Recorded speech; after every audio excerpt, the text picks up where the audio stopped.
और इस बीच एक और बड़ी खबर, अरविंद केजरीवाल की जमानत याचिका पर हाई कोर्ट में सुनवाई जारी है। केजरीवाल की तरफ से अभिषेक मनु सिंघवी अपनी दलीलें रख रहे हैं केजरीवाल की ओर से, और सीबीआई की गिरफ्तारी का कोई आधार नहीं है। अभिषेक मनु सिंघवी की तरफ से बड़ी बात कही गई है और केजरीवाल के खिलाफ सीबीआई के पास सबूत नहीं है।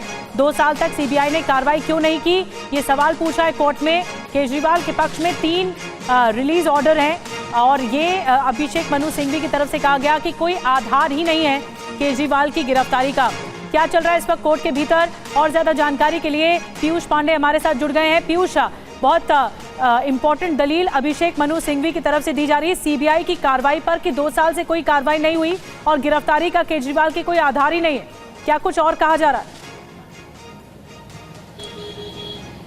बिल्कुल, देखिए, इस मामले में अभिषेक मनु सिंघवी की ओर से जो दलीलें दी जा रही हैं वो ट्रिपल टेस्ट को लेकर के हैं। दरअसल अगर किसी व्यक्ति को गिरफ्तार किया जाता है और उसके बाद जमानत की मांग की जाती है तो यही स्पष्ट किया जाता है कि सामने जो एजेंसी है उसके पास कोई आधार नहीं था और ये जो गिरफ्तारी की गई ये अचानक की गई, बेआधार थी। और इस मामले में चूंकि उनका लगातार आरोप रहा है कि ये पॉलिटिकल वेंडेटा है और इसी वजह से वो लगातार ये कह रहे हैं कि अचानक ये गिरफ्तारी की गई है। चूंकि सुप्रीम कोर्ट की ओर से ईडी के मामले में उन्हें जमानत मिल चुकी है, अंतरिम जमानत मिल चुकी है। ऐसी स्थिति में अगर सीबीआई के मामले में उन्हें हाई कोर्ट से जमानत मिल जाएगी तो वो जेल से बाहर आ जाएंगे। और रहा सवाल कि वो एक पॉलिटिकल आदमी है, उनके भागने का खतरा नहीं है, वो सबूतों से छेड़छाड़ नहीं कर सकते, गवाहों को प्रभावित नहीं कर सकते, यही कहा जा रहा है लगातार अभिषेक मनु सिंघवी की ओर से। और उन्होंने इस मामले में इमरान खान के मामले से तुलना भी की है अरविंद केजरीवाल की।